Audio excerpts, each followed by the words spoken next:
Բարի երեկո, առաջին ալիքի եթերով շաբաթը արևմտահայերենով ամփոփելու ժամն է։ Ես Լուսի Վանա Կարապետյանն եմ։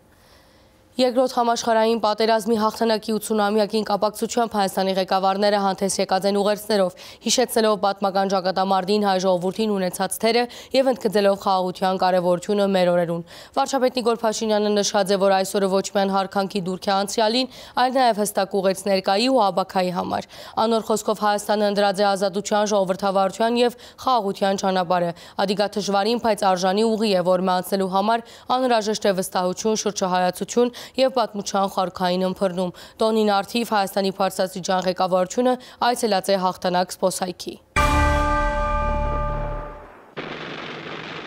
Երկրորդ համաշխարհային պատերազմը փրկեցավ Գերմանիո մեջ եւ անոր թաշնագից, քանի մայել երկրներու մեջ հաստատված նացիական կապարախոսության պատճառով, որուն առանցքային փոխանցությունը այն էր, որ մեկ ազգ կամ ազգերու խումբ մկերագայի մույսին կամ մույսներու նկատմամբ, բայց աշխարհի բազմաթիվ ազգերու պետություններ համախմբվեցան հագարակը ապացուցելու համար։ Համաշխարհային երկրորդ պատերազմի խորհրդային միության եւ Արևմտյան թաշնագիցներու դարած հաղթանակի 80-ամյակի արդիվ հրաբարակված ուղերձի մեջ ընդգծած է վարչապետ Նիկոլ Փաշինյանը։ Այդ հաղթանակի գործի մեջ իր ներդրումը ունեցած է նաև հայ ժողովուրդը խորհրդային միության արևմտյան դաշնակցային բանակներում մեջ եւ ընդհատակյա թիմադրական խումբերում մեջ։ Այսօր մենք հարկանքի դուրք կմատուցենք մեր այդ բոլոր հայրենագիցներուն։ Այսօրը աշխարհը նաև գարերեսվի նացիականության, ֆաշականության, ամբողջադիրության եւ ադոր բոլոր դրսեւորումներու վտանգավորության հետ, որ հագոդնյա է անհադի ժողովրդի պետության, ազատության եւ երջանկության հետ, որուն առանցքային նպատակը քերիշխելը, բادرազմներ հրահրելն ու ազատություն սահմանափակելն է։ Հայաստանի Հանրապետությունը կընթանա ազատության, ժողովրդավարության, խաղաղության ճանապարհով, որ բարդ է, բայց կարժի անցնել։ Այդ ճանապարհը լիարժեք անցնելու եւ անշրջելի հանգրվանի հասնելու համար անհրաժեշտ է համոզվածություն, հավատ, շրջահայացություն եւ հետեւողականություն։ Այդ ճանապարհը անցնելու համար անհրաժեշտ է համարձակ, անգեղծ եւ ամբողջական ինքնահայեցում, սեփական պատմությունը գարթալու, սերդելու եւ մեր պատմութենեն մեզի ուղղվող ուղերձները ընթերցելու եւ ընկալելու կարողություն։ Ուղերձի մեջ վարչապետը ընդգծած է, որ իր գործունեության զգալի մասը կնվիրե իրական Հայաստանի կապարախոսության մասին, Հայաստանի քաղաքացիներուն հետ քննարկումներուն գործընթացը չափազանց կարևոր նկատելով։ Իրական Հայաստանի քաղաքապարախոսությունը մեր պատմությունը ընթերցելու եւ վերընթերցելու արդյունք է։ Իրական Հայաստանի քաղաքապարախոսությունը պատմական Հայաստանի մեզի ուղված ուղերձներու ընթերցման արդյունք է, որ մեզի գսե մի երթակ իմ ճանապարհովս, այլ գետրոնացեք մեր երազանքներու երկրին, Հայաստանի Հանրապետության մեջ ազատություն, երջանկություն, բարեկեցություն կառուցելու եւ այդ երջանիկ պետությունը սերունդ փոխանցելու խնդրին վրա։ Այսօր մենք ունենք այդ կարելիությունը եւ բարդավոր ենք իրականացնելու զայն։ Այսօր մենք ունենք նաեւ մեր դարաձաշրջանի խաղաղ ու բարեկեցիկ աբակայի գործի մեջ մեր բաժին ներդրում ունենալու կարելիություն։ Հայաստանի եւ Ադրբեջանի միջև խաղաղության եւ միջպետական հարաբերություններու հաստատման մասին համաձայնագրի նախագիծը համաձայնեցված է եւ կսպասե ստորագրման, եւ մենք պիտի ընթանանք այդ ճանապարհով։ Մեր դարաձաշրջանը արժանի է խաղաղության եւ բարեկեցության մեջ ապրելու իրավունքին եւ այդպես ալ պետք է լա։ Իհեջուկս բոլոր ներքին եւ արտաքին սատրանքներուն Հայաստանի Հանրապետության եւ Ադրբեջանի Հանրապետության միջև պատերազմ պիտի չլա, այլ խաղաղություն պիտի լա։ Փառք նահատակներուն եւ գեցե Հայաստանի Հանրապետությունը։ Հաղթանակի դոնին կապակցությամբ ուղերձ մղած է նաև երկրի նախագահը։ Այսօրը խորին հարկանքով ու երախտագիտությամբ կխոնարհենք բոլոր անոնց հիշադակին առջև, որոնք իրենց յանքը նվիրեցին ֆաշականության դեմ մղված արդար պայքարին։ Անոնք գրվեցան ոչ միայն իրենց երկրին, այլև ողջ մարդկության ազատության եւ արժանապատիվ աբակային համար, նշած է Վահագն Խաչատուրյանը։ Հայ ժողովուրդը անկնահատելի ներդրում ունեցած է այդ պատմական հաղթանակի մեջ։ 100,000-ավոր հայորդիներ մարտնչած են ամենադարբեր ռազմաճակատներուն վրա։ Անոնց արյամբ ու կրդինքով գերդված է այն հաղթանակը, որուն շնորհիվ մարդկությունը ծանր ջիքով հաղթահարեց ֆաշականության գործանարար փորձությունը։ Այսօր, երբ աշխարհը գրգին գփախի խաղաղության սպառնալիքներուն, մեծ հաղթանակի դասերը ավելի արդիական են։ Պատմության այդ ողբերգական էջերը գհուշեն, որ խաղաղությունը արժեք մնե, որ պետք է անընդհատ բահել, պաշտպանել եւ ամրապնդել։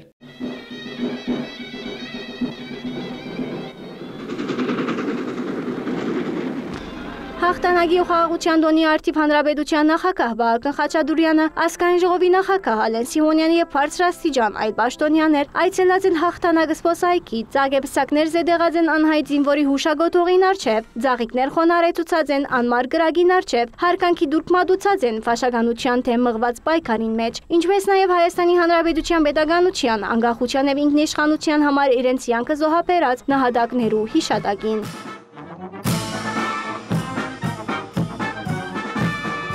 Անհայտ զինվորի հուշագոտողին առջև ծաղիկներ խոնարեցուցած են նաև մեր երկրի մեջ դիվանագիտական դագանարակելության իրականացնող շարք մանցեր։ Հայաստանի մեջ ռուսիոթեսպան Սերգեյ Կոպիրկինը նշած է, հայրենական մեծ պատերազմին հաղթանակը պարզապես քաղաքական դոնմը չէ, անիկա խորհրդային միության ազգերու միավորման խորհրդանիշն է։ Мы ценим и вклад других стран, союзников. Մենք կգնահատենք նաև տաշնագից այլ երկրներու ներդրումը հաղթանակի գործի մեջ, բայց ամեն բարակայի հիմնական բերը իր վրա արած էր խորհրդային միության ժողովուրդները։ Ցավոք հիմա ստիպված ենք պայքարելու իրականության համար, քանի որ փորձեր կգադարվին վերիմաստավորելու, մակրագործելու նացիականության հանցանքները։ Ադիգա շատ վտանգավոր է։ Դոնական օրվան խորհրդով հաղորդակցությունը տարածած է նաև Հայաստանի մեջ Ամերիկայի Միացյալ Նահանգներու տեսփանadunը։ Այսօր հաղթանակի օրը մենք կհիշենք ու հարկանքի դուր կմատուցենք երկրորդ համաշխարհային պատերազմին հայ եւ ամերիկացի հերոսներուն անոնց խիզախության ու զոհաբերության համար ասված է հաղորդակցության մեջ։ Անհայտ զինվորի հուշագոտողին առջև ծաղիկներ խոնարեցուցած են նաև բարձրաստիճան հոգեվորականները ամենայն հայոց կաթողիկոս Կարեկին II գլխավորությամբ։ Վարչապետ Նիկոլ Փաշինյանը Մոսկվայի Կարմիր հրապարակը ներկա գտնված է հայրենական մեծ պատերազմի հաղթանակի 80-րդ տարեդարձին նվիրված զորահանդեսին, որ մեծ երկրներու առաջնորդները ծաղիկներ խոնարեցուցած են անհայտ զինվորի հուշահամալիրին։ Մոսկվայի մեջ վարչապետը շփումներ ունեցած է արտասահմանի գործընկերներուն հետ, նաև հանդիպած եւ զրուցած է Հայաստանեն մեկնած վետերաններուն հետ։ Վարչապետի աշխատանքային այցելությունը Մոսկվա ավարտած է։ Ռուսիա նախագահ Վլադիմիր Պուտինը հրաժեշտված է Նիկոլ Փաշինյանին նշելով. «Շնորհակալություն այցելության համար եւ ամենայն բարիք»։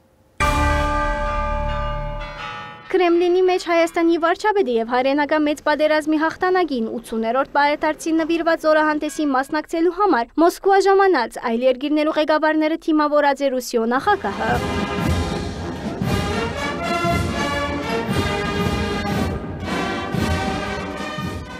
Լրության վարգյան, ռազմական սարքավորումներու ցուցադրություն, ավելի քան 11,500 զինվորական ծառայողի մասնակցությամբ շքերթ։ Կարմիր հրապարակը զորահանդեսին Հայաստանի վարչապետը մասնակցած է 20-ն ավելի օտար երկրի առաջնորդներու հետ միասին։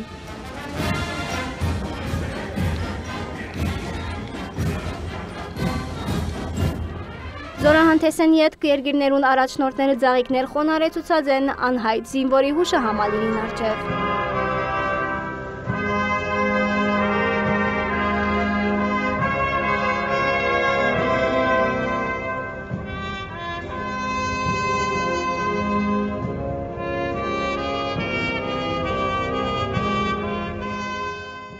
Հայրենական մեծ պատերազմին դարած հաղթանակի 80-ամյակի տոնակատարություններու շրջանակ են ներս։ Բադվո ընթրիքի ընթացքին վարչապետ Նիկոլ Փաշինյանը ոչ պաշտոնական շփումներ ունեցած է օտար երկրյա պատվիրակություններու ղեկավարներուն հետ։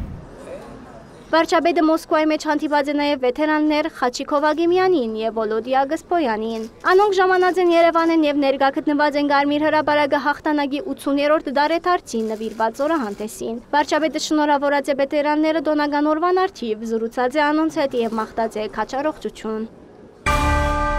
Ազգային ժողովեն ներս կառավարության հետ հարցու պատասխանի ընթացքին վարչապետը հերթական անգամ անդրադարձած է նախկին ղեկավարներուն հայտարարություններուն կապված 44-օրյա պատերազմի հանգամանքներուն հետ։ Ան նշած է, որ դարիներ շարունակ կուտակված քաղաքական սխալներուն արդյունքով պատերազմը անխուսափելի դարձած էր։ Վարչապետը գրքին հրավիրած է նախկին նախագահները ուղիղ եթերով բանավիճելով, ընդգծելով, որ ստվերի մեջ հնչող մեղադրանքները լրջություն չունին։ Պատասխանելով արտահերթ ընտրություններու վերաբերյալ հարցումներուն, վարչապետը հայտարարած է, որ նման գործընթաց չի ձեռագրվիր։ Քաղաքացիներուն հետ շփումները կառավարության աշխատանքի անբաժան մասն են եւ չեն կապվիր որևէ քաղաքական նպատակ հետապնդելու հետ։ Խորհրդարանեն ներս քննարկված են նաեւ փտածության վերաբերյալ բնդումները, մանրամասնությունները տեսանյութին մեջ։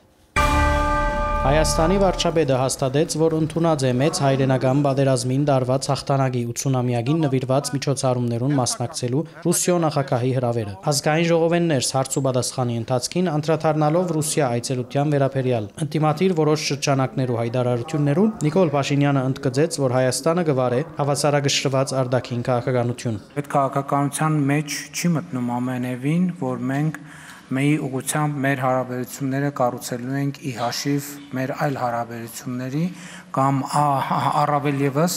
այդ քաղաքականության տրամաբանության մեջ երբեք չի եղել, որ մենք Ռուսաստանի Դաշնություն այցեր չենք ունենալու եւ Ռուսաստանի Դաշնության հետ հարաբերությունները չենք զարգացնելու եւ չենք խորացնելու։ Ինձ համար ճիշտն ասած այդքան էլ հասկանալի չեն այդ մեկնաբանությունները, որովհետեւ բացի իհարկե միջոցառումը շատ կարևոր է, նաև երկրորդ աշխարհամարտում տարած հաղթանակի համատեքստում, բայց նաև այդ հանդիպումներում քննարկվում են հարցեր, այդ թվում երկկողմ օրակարգի հարցեր, տարբեր հարցեր եւ նման առիթները բաց թողելը այնքան էլ ճիշտ չի լինի։ Հարց ու պատասխանի ընթացքին պատգամավորները Նիկոլ Փաշինյանեն հետաքրքրվեցան, ինչ թիրքորոշում ունի Ռոբերտ Քոչարյանի այն հայտարարության վերաբերյալ, որ 44-օրյա պատերազմը հրահրած է հայկական իշխանությունը։ Չգիտեմ արդեն որերորդ անգամ պիտի այս ամբիոնից ցիտեմ Ռոբերտ Քոչարյանի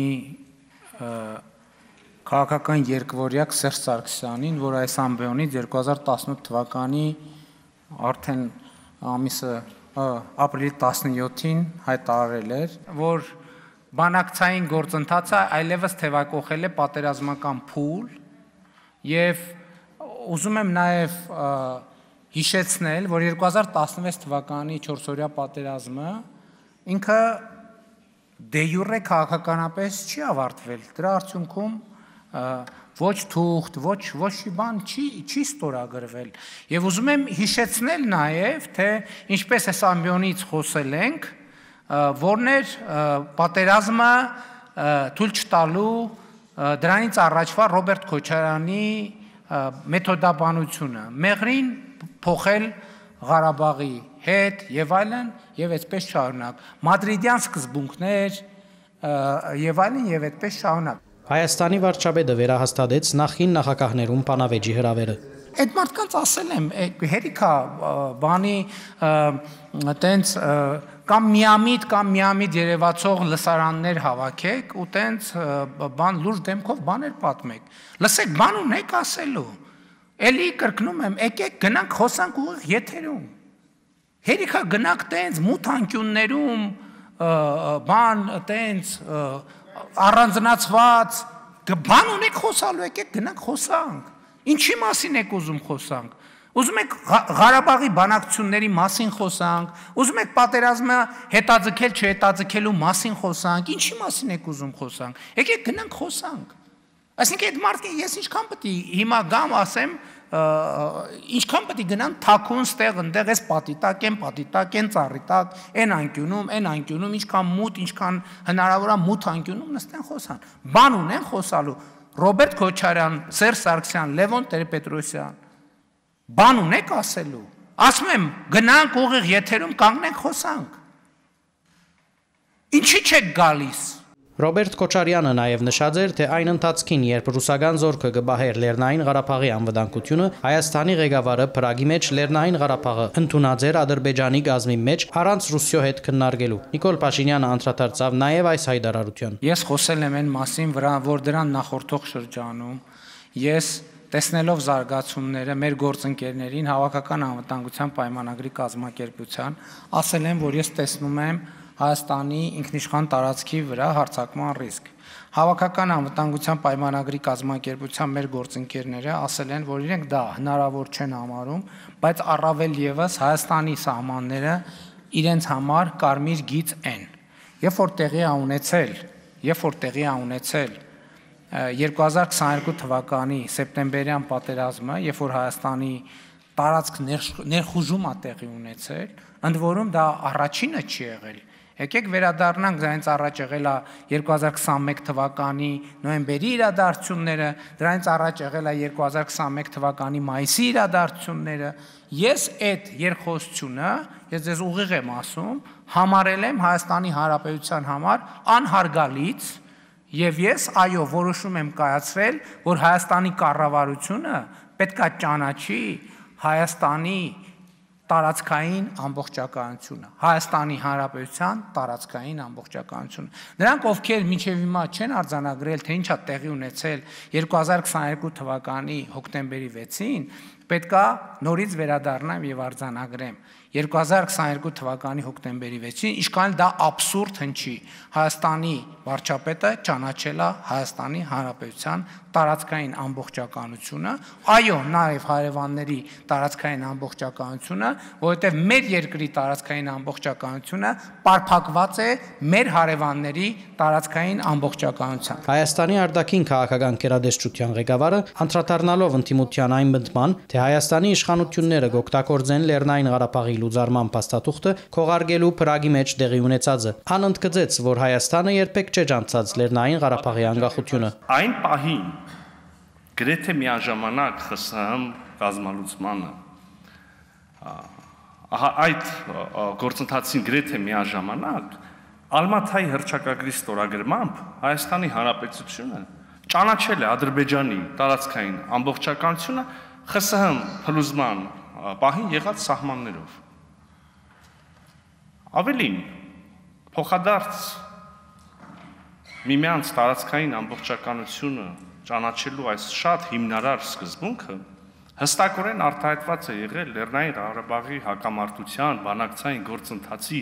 բոլոր փուլերում հենց ամենասկզբից եւ արտահայտված է բոլոր նշանակալի փաստաթղթերում, այդ թվում եւ այսօր քննարկված մադրիդյան սկզբունքներում։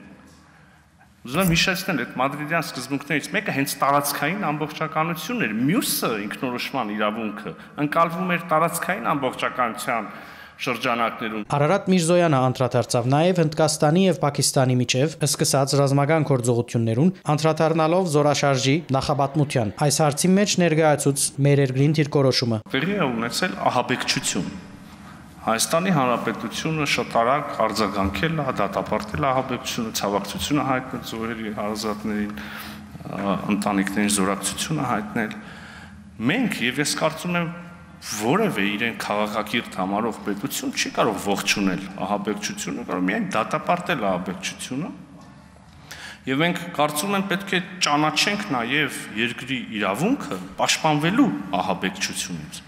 Ճիշտ ասած մենք այս հարցին այդ պրիզմայով ենք նայում, այդպես ենք ընկալում եւ այդպեսին է մեր դիրքորոշումը։ Քաղաքացիական պայմանագիր խմբակցության պատգամավոր Հռիփսիմե Գրիգորյանը նշեց, որ Հայաստանի թեմ խառնածին պատերազմ կմղվի, որում դեղեկատվական փաղաթրիչը հատկապես գսրի նախընտրական շրջանին։ Վարչապետ Նիկոլ Փաշինյանը ըսավ, որ դեղեկատվական պատերազմին կհագաթրվին քաղաքացիներուն հետ աշխուժ հանդիպումներով ու շփումներով։ Եթե հետահայաց նայենք վերջին տարիներին, կտեսնենք, որ ամեն տարի կան պնդումներ, որ կառավարությունը եւ քաղաքական մեծամասնությունը պատրաստվում է արտահերթ խորհրդարանական ընտրությունների։ Դա ինչի է դա կապված եղել այդ պնդումը, որովհետեւ եւ ես եւ մեր մյուս գործընկերները շատ ակտիվ մարզային հանդիպումներ են ունենում, ուղիղ շփումներ են ունենում քաղաքացիների հետ, իսկ արդեն ծանոթ ձեռագիր է նա, որ եթե դու պաշտոնյան անմիջական մոտ տարածությունից քաղաքացի տեսնում է, ուրեմն դա ուղիղ ապացույցն է նրան, որ կառավարությունը կամ քաղաքական մեծամասնությունը պատրաստվում է արտահերթ ընտրությունների։ Իսկ մենք ինչպես եւ նախկինում չենք պատրաստվում արտահերթ ընտրությունների, մենք զբաղված ենք մեր ամենօրյա աշխատանքով եւ քաղաքացիների հետ շփումը դրա շատ կարևոր մասն է։ Վարչապետը անդրադարձավ նաև նոր-նորքի թաղապետարանի մեջ օրեր առաջ վարչական ղեկավարի մասնակցությամբ տեղի ունեցած միջադեպին։ Դրա շուրջ վարչական որոշումներ պետքա լինեն թե չլինեն։ Ես նախընտրում եմ, որ նախ մենք Երևան համայնքում ունենք գործընկեր Եվ ես նախընտրում եմ, որ մենք այս հարցը աշխատանքային մակարդակով կոմունիկացնենք մեր սիրելի, մեր հարգելի գործընկերներին եւ մեր դիրքորոշումները արտահայտենք։ Ես հույս ունեմ եւ համոզված եմ, որ ընդ որում ես իմանալով նաեւ Հանրապետություն կուսակցության արժեհամակարգը, ես համոզված եմ, որ օրինակ եթե մեկը ասի, որ Հանրապետություն կուսակցությունը այս նույն ընկալումը չունի, ես կզարմանամ շատ խիստ, եւ դրանից պետքա բխեն կոնկրետ հետևանքներ ամենայն հարգանքով բոլորի նկատմամբ։ Ընդ որում, գիտեք ինչ, բոլորս մարդիկ ենք եւ կարող ենք պահի տակ ինքնատիրապետում կորցնել եւ այլն, ես չեմ ուզում որևէ, բայց կա որոշակի կանոն, ի վերջո մենք մարդ լինելուն զուգահեռ քաղաքացի ենք, պաշտոնյա ենք եւ ի վերջո Հայաստանի Հանրապետությունը պետություն է եւ սրանից բխող բոլոր հետևանքներով։ Արձագանքելով Հայաստան խմբակցության պատգամավոր Աննա Գրիգորյանի մեղադրանքներուն, որոնք կառավարության թեմ ուղղված էին, որոշ ծրագիրներ դաբալելու համար եւ խոսելով բդածության դեպքերու վերաբերյալ մամլո հրաբարագումներում մասին, Փաշինյանը անհասկանալի որագեց կառավարող ուժի կողմէ այդ դեպքերով հբարդանալը։ Հպարտանալու բան կա, որ երկրում 2018 թվականին տեղի ունեցած ժողովրդական ոչ բռնի թավշյա հեղափոխության արդյունքում Հայաստանը մամուլի ազատության համաշխարհային ինդեքսում 34-րդ տեղն է։ Այս մեկ, սա հպարտանալու բան է։ Երկրորդը, ասում եք բացահայտումը սկսվում է հրապարակայնությունից։ Երրորդը, բոլոր այն դեպքերում, երբ որ քրեական պատասխանատվության ենթակա մարդ կա, բոլոր այդ դեպքերում քրեական պատասխանատվության մարդը կենթարկվի։ Չորրորդը, Հայաստանի Հանրապետությունում մամուլը չի դատական իշխանությունը։ Հայաստանի Հանրապետությունում կա դատական իշխանություն, որ մամուլի հոդվածներով գնայինք, հիմա ձեզ կախաղաններ էինք անել եւ Հայաստանից արտաքսել էինք ընդհանրապես։ Այսինքն բայց ձեր մասին ինչ են գրում մամուլի հոդվածներ։ Դուք ընդհանրապես ինչ եք ասած, ձեր մասին գրում եք, որ դուք օտարերկրյա շպիոններ եք։ Ինչ գործ ունեք, դուք ես դահլիճում ընդհանրապես նստած։ Մամուլի հրապարակումներով առաջնորդվեմ, սաղիթ պետք է տանեմ, լսեմ ԱԾ-ի պատվալը, որ մամուլի Առաջինը դու պետք է գնաս ու դու կգնաս։ Հերիքա մամուլի բան անես։ Մամուլը ձեր մասին ինչա գրում։ Ինչա գրում ձեր մասին մամուլը։ Գրում է, որ օտարերկրյա գործակալ եք, 5-րդ տանիվ եք, ազդեցության գործակալ եք, մամուլը։ Մամուլի գրակների նստեք տեղները ձեններդ կտրեք, ներվերս էլ չուտեք։ Վարչապետին պատասխանեն յետք ընդդիմադիր պատգամավորները հագաթարցեցին իրենց տեղերեն եւ դահլիճի մեջ մթնոլորտը թեժացավ։ Փոխադարձ փոխհրացուկումներու ներքո ազգային ժողովի նախագահը ընդմիջում հայտարարեց։ Ընդմիջման ընթացքին ընդդիմադիր պատգամավորները լքեցին դահլիճը։ Վարչապետ Նիկոլ Փաշինյանը գրգին անդրադարձավ բդածության մեղադրանքներուն։ Այս երկու ուժը ընդհանրապես ով են, որ կան մեզ մի հատ էլ կոռուպցիայի մեջ մեղադրել։ Որ կոռուպցիայից խոսեմ, ոտից գլուխ ում նայում եմ կոռուպցիա։ Ու ասում են մամուլի հրապարակումներով, որը լինի իսկականից իրանց 70%-ի մի բանտերում պետք է ալներ։ Բայց կներեք, բայց մենք իրավական պետություն չենք ուզում կառուցենք, ժողովուրդ ջան։ Մենք իրավական պետություն չենք ուզում կառուցենք։ Մենք ուզում ենք, որ ասենք առավոտը մամուլ բացենք, այնտեղ գնենք, որ այս հանցագործա, դե ասենք մամուլը հրապարակել է, իրիկունը տանենք պատերի տակ գնդակահարենք, էտա մեր երկրի պատկերացումը։ Ես բացարձակապես համաձայն չեմ դրա հետ եւ ասում եմ, էլ չեմ ասում, որ կոռուպցիան գործերով անցնող մի քանի հոգի կանստեղ առաջի շարքերում նստեն։ Մի հատ էլ ասեն կոռուպցիա։ Դուք ով ինչից խոսա, դուք կոռուպցիայից տանձից խնձորից խոսացեք։ Դուք Սևանի ափերին եւ Հունաստանի ձեր կղզիների ու դղյակների մասին խոսացեք, ձեր միլիարդների, էս էլ ներվայնացնում են, որ քաղաքացիներն է մեծ ուր գնում եք, լսեք, սենց բան ես չեմ տեսել։ Ես այսքան գյուղեր եմ գնում։ Ես ինչ ֆենոմեն է, ես տենց չեմ հասկանում, ժողովուրդ, մենք մերոնցով ենք մնացել եք խոսանք։ Կամերաների ժողովուրդն էլ մենք մերոնց ես սենց բան չեմ տեսել։ Այսքան պրոբլեմ կա այս երկրում։ ճանապարհ, չգիտեմ, դպրոց, մանկապարտեզ, թոշակ, գներ, լսեք, որ գյուղ գնում մտնում եմ, ես արդեն չեմ կարող։ Ասում են, այդ Քոչարյանը խի ազատության մեջ, այդ Սերժ Սարգսյանը խի ազատության մեջ, դրանք խի են ազատության մեջ։ Ինձ արդեն, չգիտեմ, արդեն վախենով եմ գյուղ մտնում, ասում են կարող է նրա համար, որ Ռոբերտ Քոչարյանը ազատության մեջ է, ես այս շաբաթներով, շաբաթ կիրակի, ես չեմ հասկանում այս ֆենոմեն, ասում եմ Ժողովուրդ ջան, դե ասֆալտ են կարել, դե դպրոց են կառուցել, դե մանկապարտեզ, դե պրոբլեմ կա, այնտեղ ջուրը, այնտեղ անվորա կա, այն ասում են մի ծրի, Ռոբերտ Քոչարյանը ինչի է ազատության մեջ, չասեմ, չեն ասում Ռոբերտ Քոչարյանը, չեմ ասում ինչ են ասում, ասում են Սերժ Սարգսյանը ինչի է ազատության մեջ, Այն մեկը ինչի այլ են անուններ տալիս։ Հիմա սրանք եկել են մեզ ասում են դուք բան, յար գնացեք հանգստացեք մի հատ։ Եվ հա, բայց ես էլի չեմ ասում, որ այ էսա մենք բռնող չենք ժողովուրդ։ Քաղաքական իշխանությունը բռնող չի։ Մենք պետք է պահանջենք իրավապահ դատա իրավական համակարգից լինել համապատասխան իրավական պետությանը դատա իրավական համակարգ։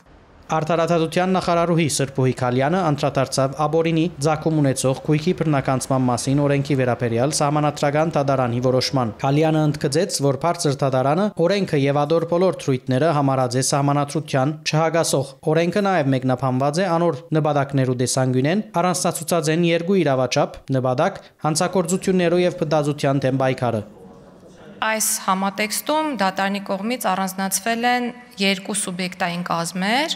դրանցից մեկը պաշտոնատար անձինք են, իսկ մյուսը պաշտոնատար անձ չհանդիսացող ֆիզիկական անձինք։ Եվ այս երկու խմբերի պարագայում նպատակը ներկայացվել է տարակերպ։ Այն դեպքում, երբ գործ ունենք պաշտոնատար անձանց հետ, ապա այս դեպքում կիրառելի է եւ գործում է եւ իրավաչափ է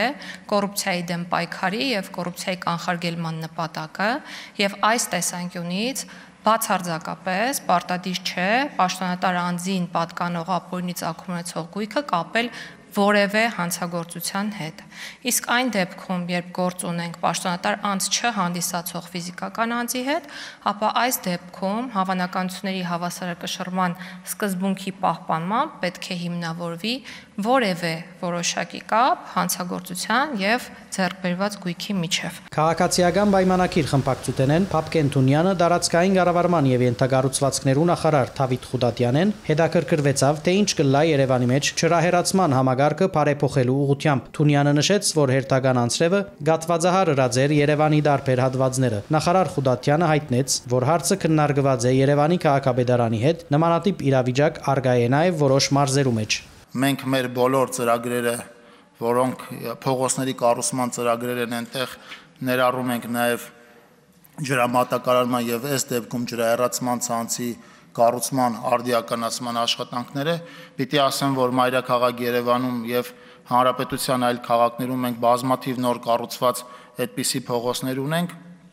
Պլանավորում ենք շարունակել այս ուղղությամբ աշխատանքները, քննարկելով նաև ավելի մեծ ծավալի աշխատանքներ իրականացնել ջրահեռացման ոլորտում, այնպես որ կարծում եմ որոշակի փոփոխություններ առաջիկայում այս ուղղությամբ կսպասենք։ Տնտեսության նախարար Գևորգ Բաբոյանն ալ խոսելով Արարատի մարզի մեջ օրեր առաջ դեղացած գարգուդի մասին ներկայացուց գյուղացիներուն գրած վնասներու նախնական ծավալները։ Ան նշեց, որ այս հարցով կաշխատի մասնակիտական անձնաժողովը։ Հիմնական վնասները 7-8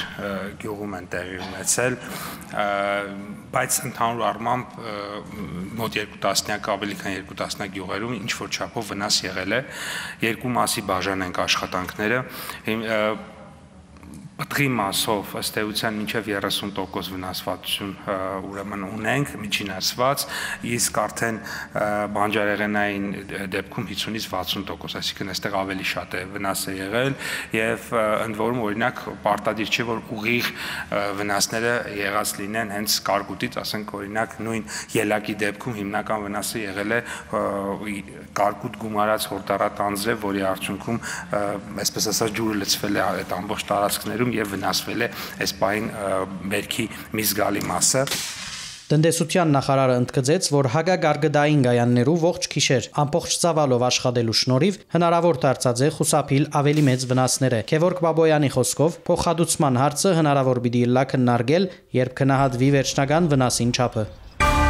Հայաստանը պիտի միանա Աշխաբադի համաձայնագրին, կառավարությունը հավանություն տված է Իրանի, Օմանի, Քաթարի, Թուրքմենստանի եւ Ուզբեկստանի կառավարություններում միջև միջազգային փոխադրամիջոցային եւ դրանց 5 միջանցք ստեղծելու համաձայնագրին եւ Աշխաբադի համաձայնագրի վերաբերյալ փոխընկրման հուշագրի վավերացնելու մասին օրենսդրական նախաձեռնության։ Հիմնավորված է, որ համաձայնագիրը համահունչ է խաղաղության խաչմերուկ նախագծին, հիմնական սկզբունքներին եւ պիտի նպաստի դարաշրջանային ներս փոխադրամիջոցներու կապերու եւ տնտեսական խորացման։ Մեկ այլ որոշմամբ կառավարությունը հավանություն տված է ոստիկանության համակարգ մուտք գործելու տարիքային վերին շեմի վերացման։ Նիստին ընթացքին քննարկված է նաև ինքնաշարժներու, առուվաճառքի եւ նվիրատվության գործընթացներու թվայնացումը։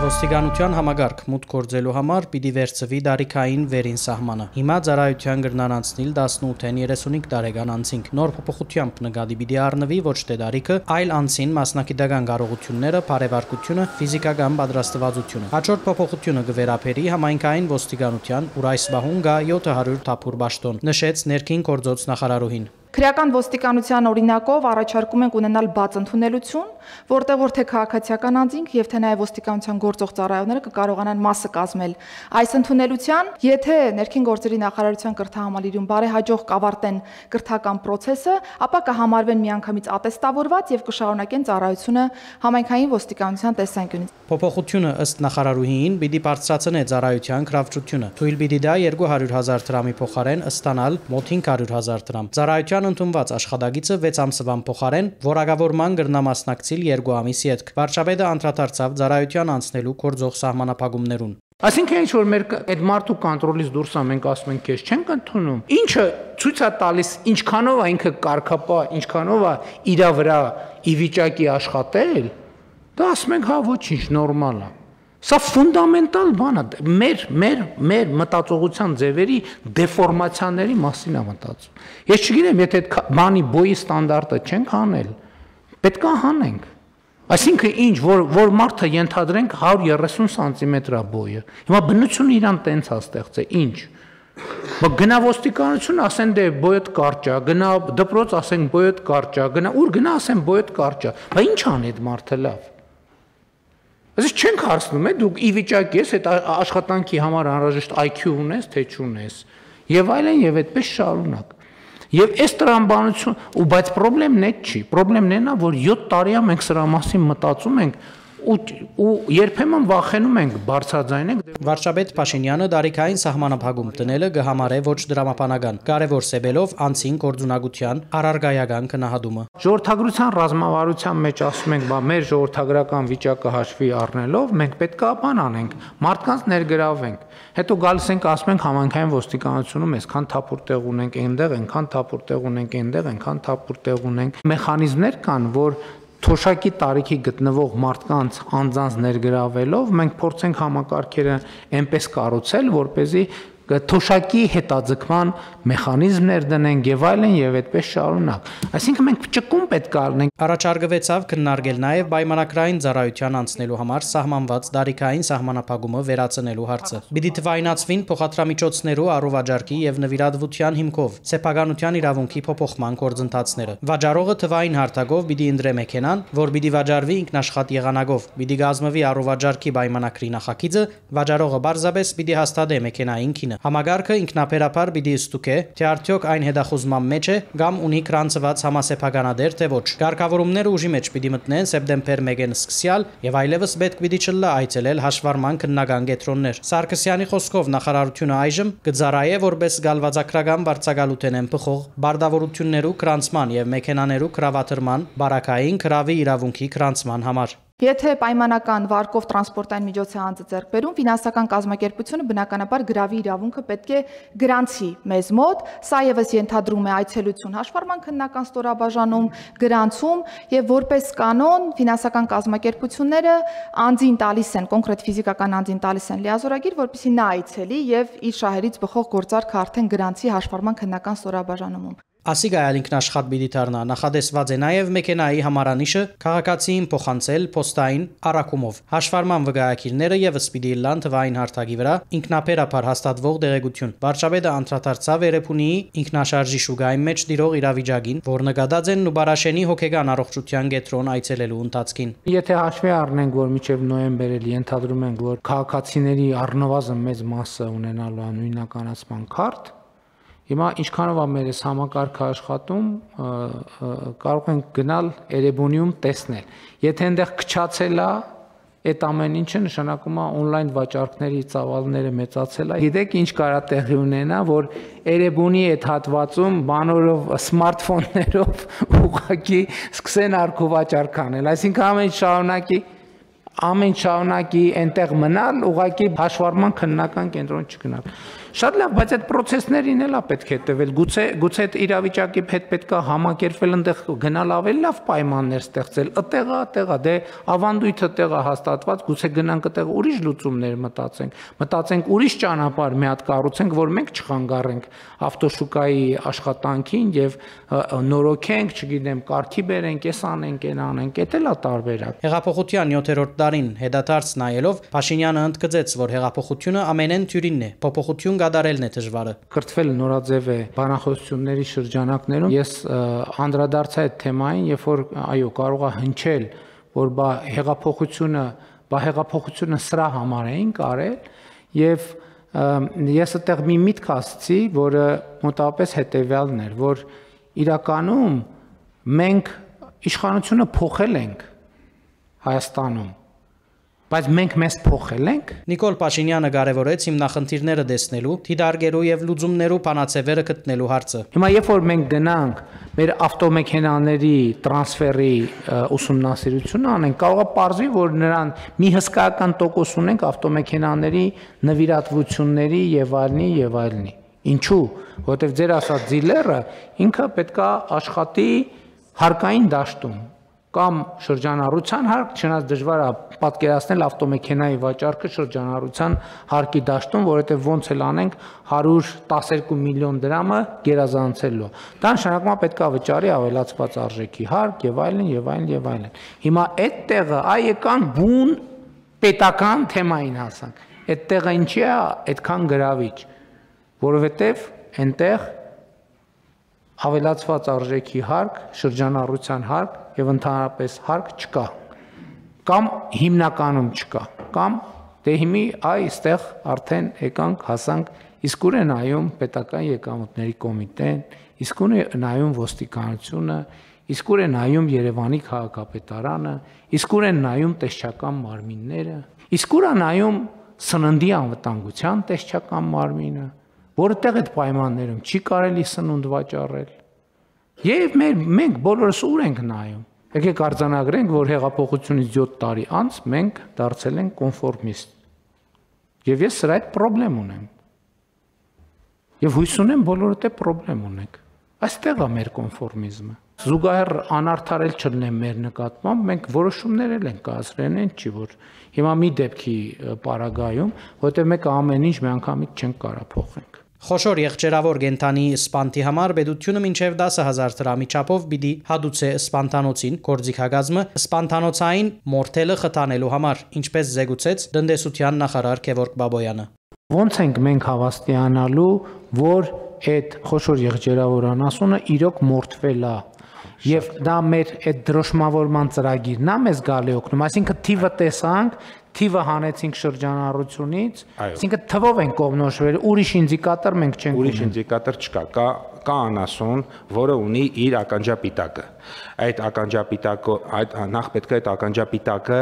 երևա, որ այդ պահին այդ անասունը մինչև այդ եղել է, դրանից հետո դուրս եկավ, այսինքն գնաց մորթ, եւ իր ականջապիտակն էլ է գալիս։ Երկրորդը անդորագրի պահն է, շատ կարեւոր։ Որոշումներ ու գայացումներ են, շատ ավելի վարչապետը կարևոր համարեց հետևողականությունը։ Փոխվարչապետ Խաչատուրյանի խոսքով որոշումներու նպատակն է բնակչության ապահով ճանապարհով մատակարարել մսամթերք, գանխեն հնարավոր հիվանդությունները, որոնք կրնան գենտանիները մորթելու ադեն փոխանցվել բնակչության։ Տարեկան մորթի է ենթարկվում 220,000 խոշոր եղջերավոր կենդանի, իսկ սպանդանոցային մորթի է ենթարկվում 22,000։ այսինքն ընդամենը 10%։ Ամենաճիշտ կարճ ճանապարհը նա կլիներ, որ գնայինք տեսչական գործառույթը, որի մասին դուք էլ նշեցիք, ուժեղացնենք եւ շուկայում, որտեղ միսա շուկայահանվել թույլ չտայինք, որ սպանդանոցով չբերված եւ ապահով տրանսպորտային միջոցով միսը հանվի եւ վաճառվի մարդկանց։ Նիստին ավարտին վարչապետը գարտած շրջանառության հարգի նոր թրույքաչափերը հաշվարկելու մասին քաղաքացիի նամակին պատասխանը, որ հարցը ներկայացուցած էր ապրիլ 10-ի նիստին, նամակը վերահասցեակրելով Պետական եկամուտներու կոմիտեին ու Ելևմուտի նախարարության։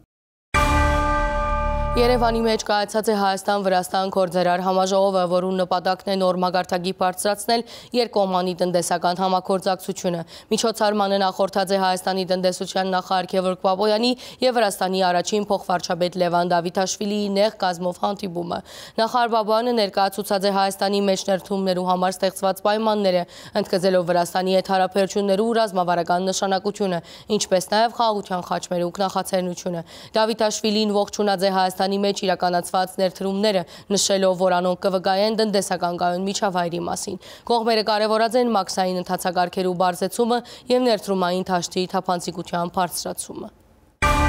Արդյունաբերություն, գյուղատնտեսություն, դեղագործություն, դեղեկատվություն եւ կապ, փոխադրամիջոց, ուժանյութ, զբոսաշրջություն, ցանկը մեծ է։ Հայաստան-Վրաստան տնտեսական հարաբերությունները երկու երկրներու կառավարություններուն ուշադրության կենտրոնն են։ Զանոնք նոր հարթություն բարձրացնելու համար է, որ Երևանի մեջ կկայանա Հայաստան-Վրաստան գործարար համաժողովը։ Մինչև միջոցառման մեկնարկը տնտեսության նախարար Գևորգ Բաբոյանի եւ Վրաստանի առաջին փոխվարչապետ տնտեսության եւ գայուն զարգացման նախարար Լևան Դավիթաշվիլիի գլխավորությամբ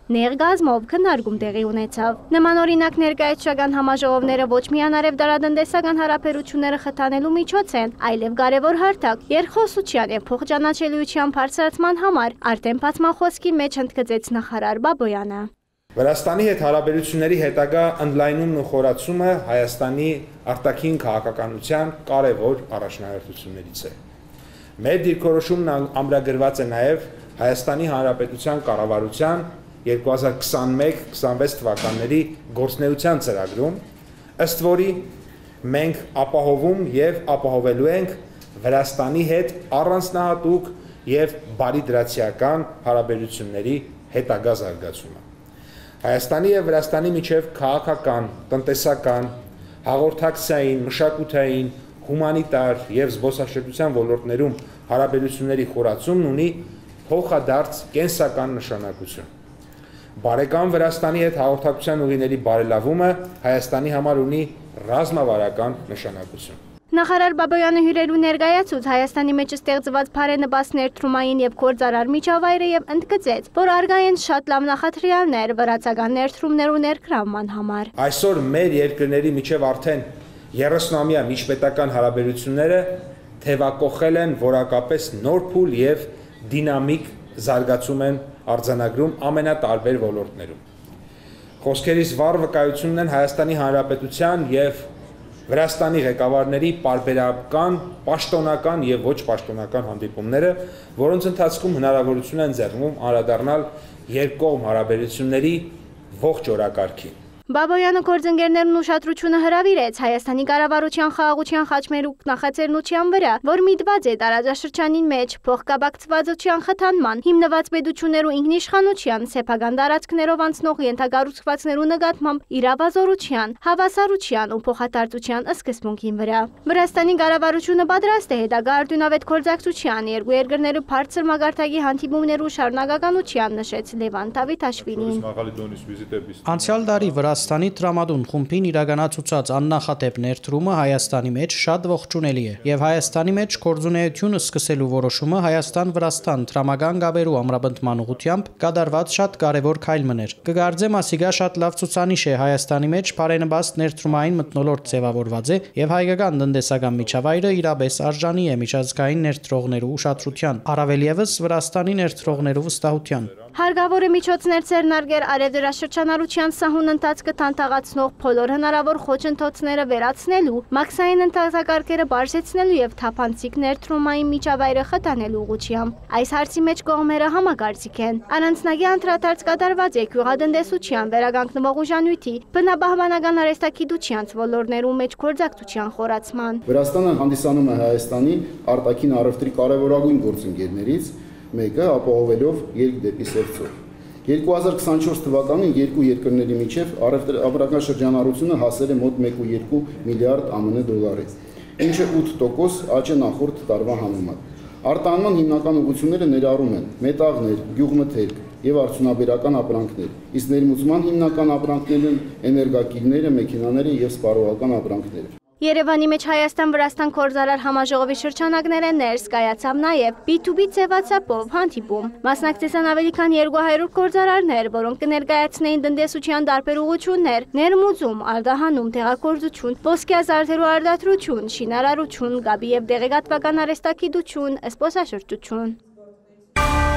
Երևանի մեջ առաջին անգամ լալով հյուրընկալված է ՄԱԳ-ի միջազգային առևտրային իրավունքի հանձնաժողովի նիստը։ Այս շրջանագեն ներս Հայաստանը հայտ ներկայացուցած է դեղագայելու միջազգային ներդրումներու վեճերու լուծման խորհրդատվական կենտրոն։ Ադիգա խորհրդատվություն պիտի դրամատրե պետություններուն իրավական ներդրումային վեճերու բարակային։ Կենտրոնը նաև վերապատրաստման դասընթացներ պիտի իրականացնե պետական ծառայողներուն համար։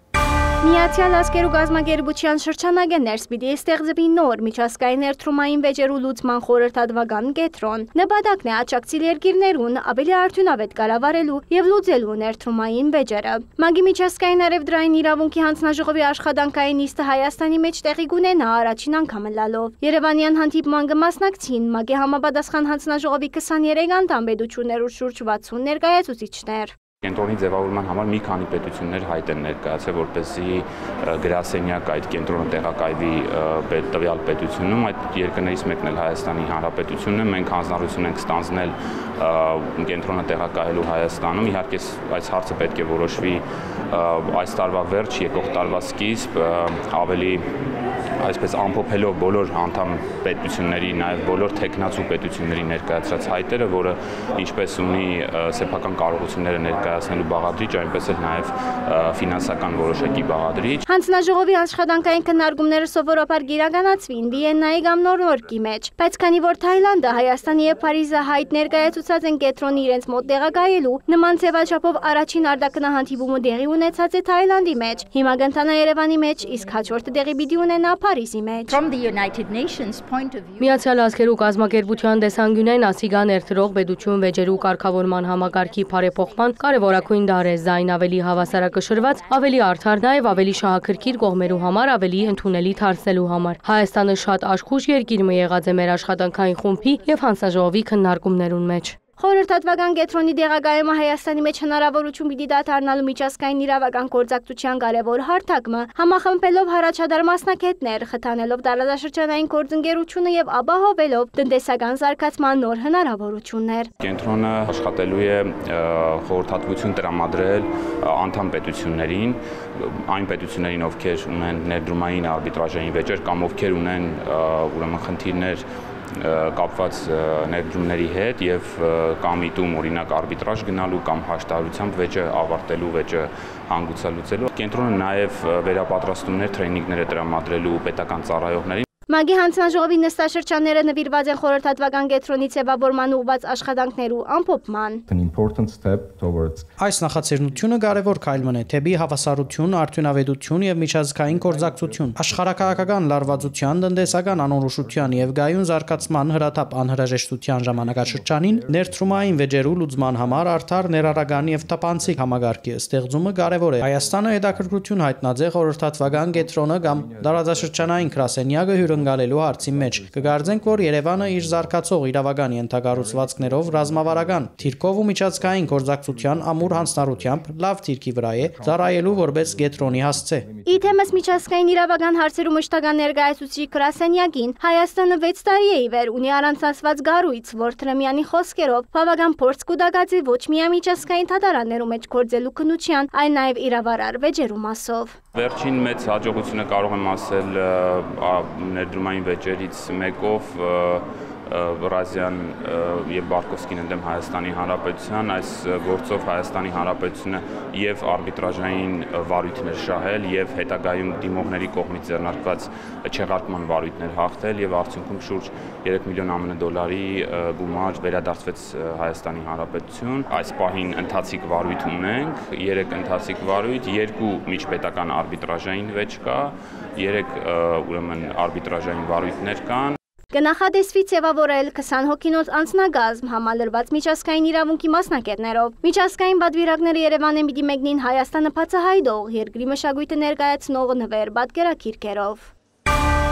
Աշխատվան համար մենք պատրաստած էինք այս կանը։ Շարունակեցեք հետևել առաջին ալիքին մինչ հաջորդ շաբաթ։